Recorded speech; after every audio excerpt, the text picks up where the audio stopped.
And that's what we see now in the world. In places where people don't believe in God, there is a lot of murder, there's a lot of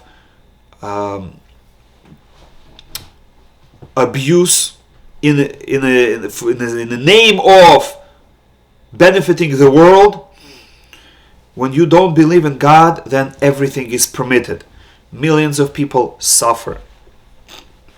That's what happened in Soviet Union, that's what happened in China, that's what happened in Nazi Germany, and that's what's unfortunately happening in the United States. As the country moving away, further away from Hashem, human rights are no longer respected. One group of people takes advantage of another, and suffering comes. Why? Because when people remove God as their guiding light, they start making their own decisions, and they now are guided by greed, by power, by lust, and they start making grave mistakes. Now we turn to page 95. Avimelech took flocks and cattle and servants and maidservants and gave to Abraham, and he returned his wife Sarah to him. And to Sarah he said in verse 16, "Behold, I have given your brother 1,000 silver pieces of 1,000 pieces of silver. It's my apology to you." And Abraham prayed to Hashem, and God healed Avimelech, his wife, and his maidservants, and they were relieved, because Hashem had completely restrained every orifice in the household of Avimelech. They couldn't go to the bathroom, and they couldn't give birth. And now Abraham prayed for them, and they were relieved. Now we learn in chapter 21 about the birth of Yitzhak.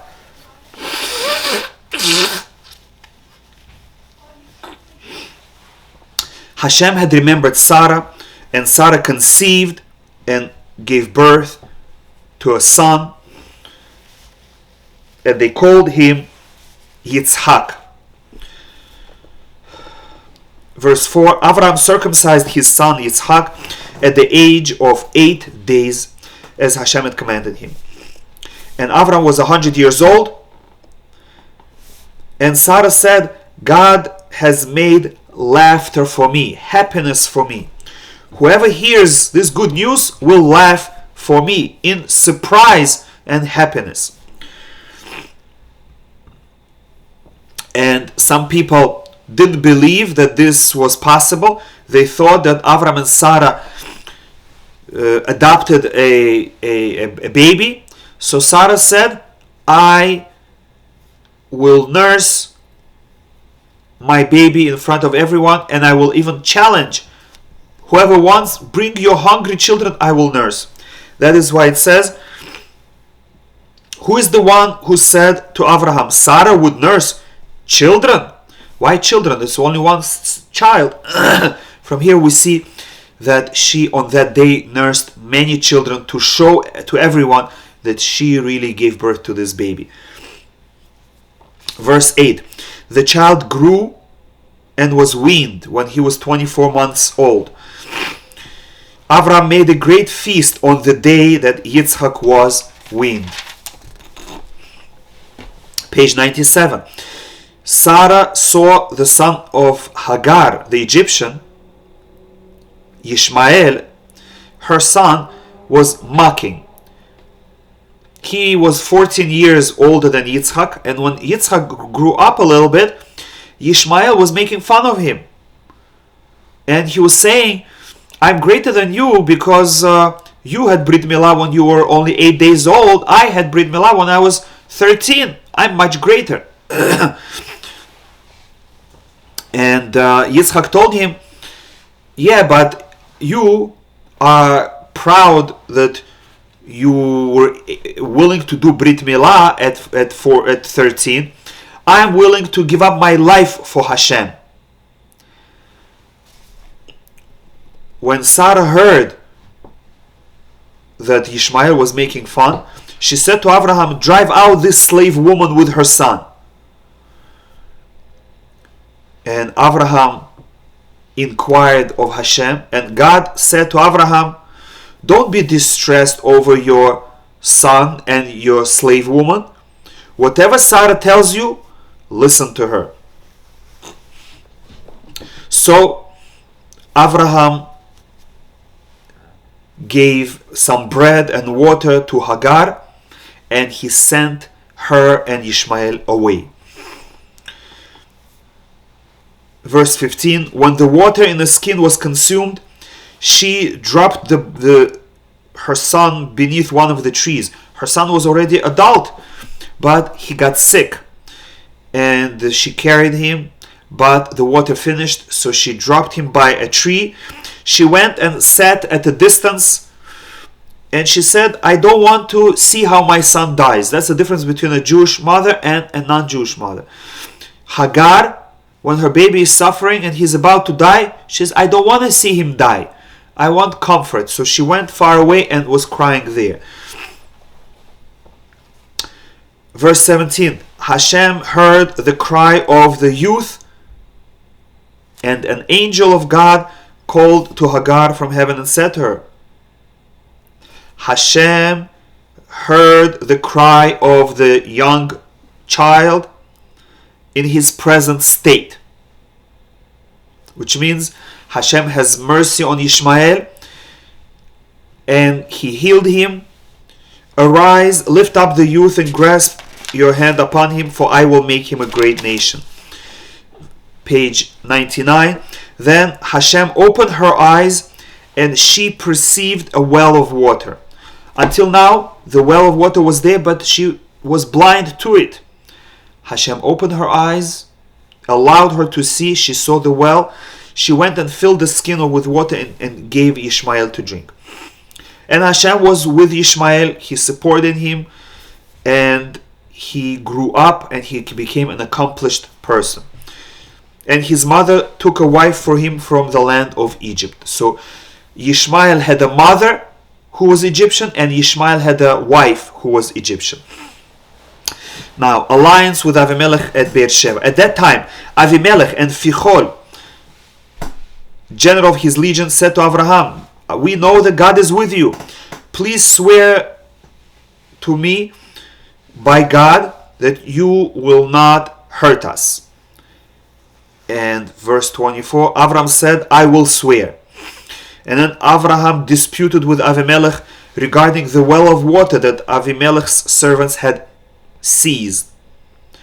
And Avimelech excused himself, said, oh, it's not me, I don't know anything about it, it's my servants. So, nevertheless, Abraham made a deal with Avimelech. He took flocks and cattle, gave them to Avimelech, and the two of them entered into a covenant. And Abraham set 2 female sheep aside, and Avimelech asked him, what are they for? And Abraham said, the 7 sheep are a testimony that the well belongs to me, that I dug the well. And that's why the name of that city is called Be'er Sheva, the city of the well of 7 sheep. Or Sheva also can mean Shavua, the city of the well upon which they made an oath, a covenant, because there the 2 of them took an oath. Now, the reason why Avimelech and his general came to Abraham to make peace treaty was because now they saw that Abraham had a son. Until now they thought Abraham is an old man, he's going to die, we don't have to worry about him. Now they saw Abraham had a baby, and the baby grew up. Now we have to consider Abraham as a formidable force, and we have to make peace treaty for our own good. Verse 33. Abraham planted an eshel in Beersheba. Some say it was a tree under which he had guests, and some say he built a house as a hotel for people, for guests. Now we turn to page 101, chapter 22, the 10th trial, the Akedah, binding of Yitzhak on the altar.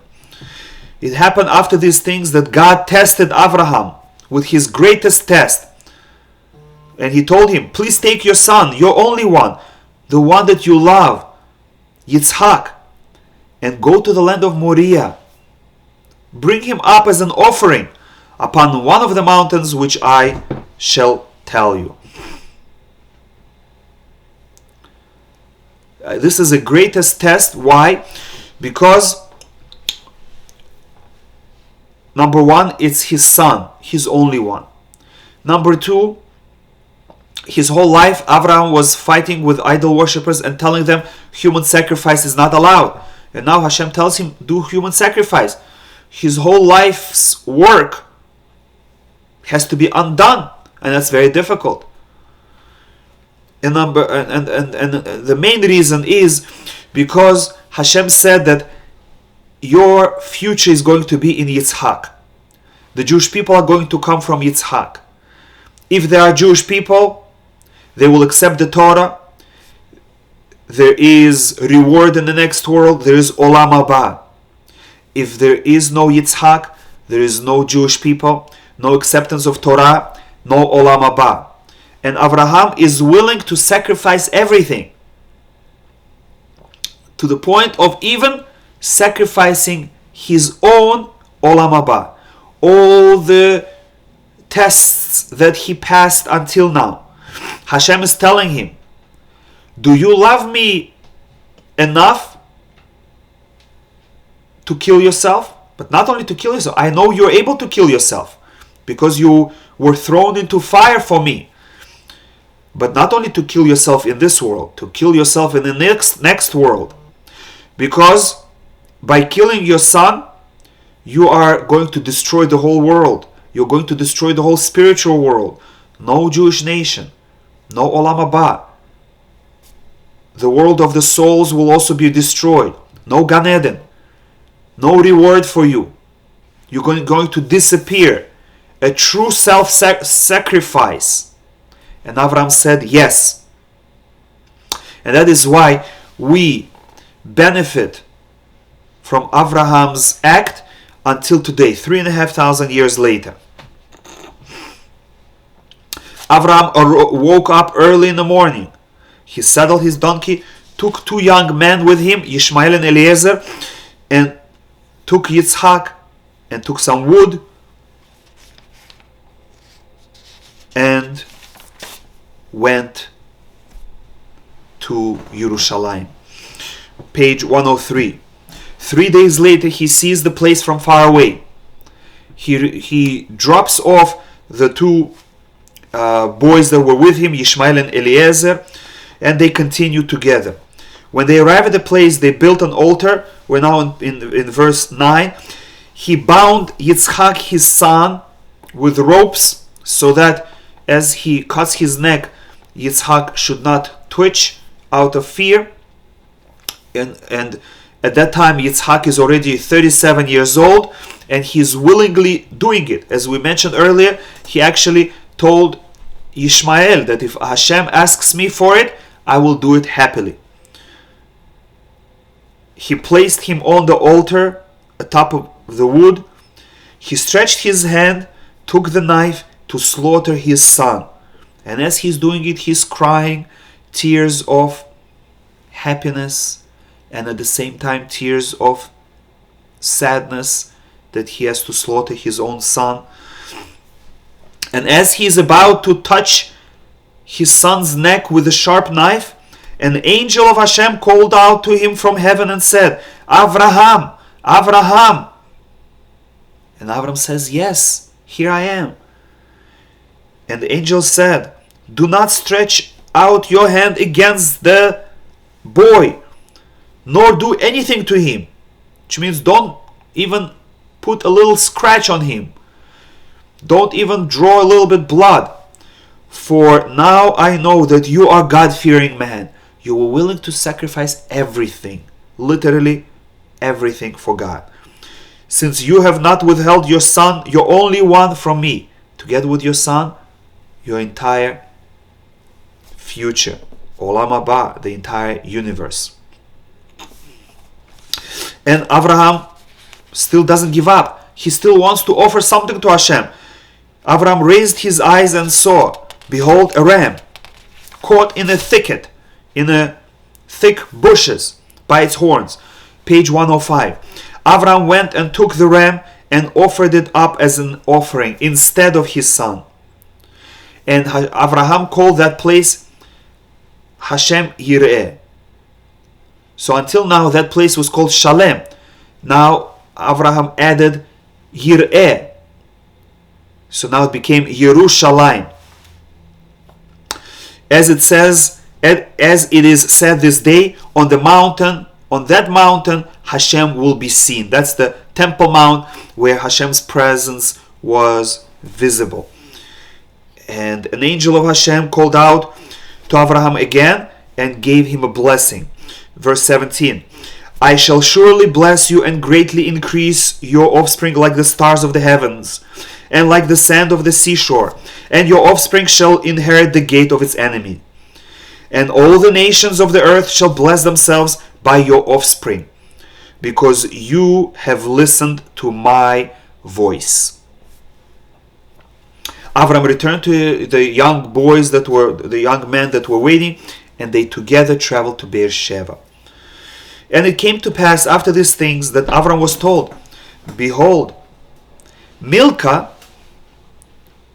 who was the wife of his brother, also gave birth children to Nahor, your brother. And she gave birth to 8 children: Uz, Buz, Kemuel, Chesed, Chazo, Pildash, Yidlaf, Betuel. And Betuel had a girl, her name is Rivka. Now we're getting closer. And Nahor also had a concubine who gave birth to 4 children: Tevach, Gacham, Tachash, and Macha. So we introduce the next generation. Rivka, in the next Torah portion, will marry Yitzhak. With this, the Parsha finishes. Thank you for listening.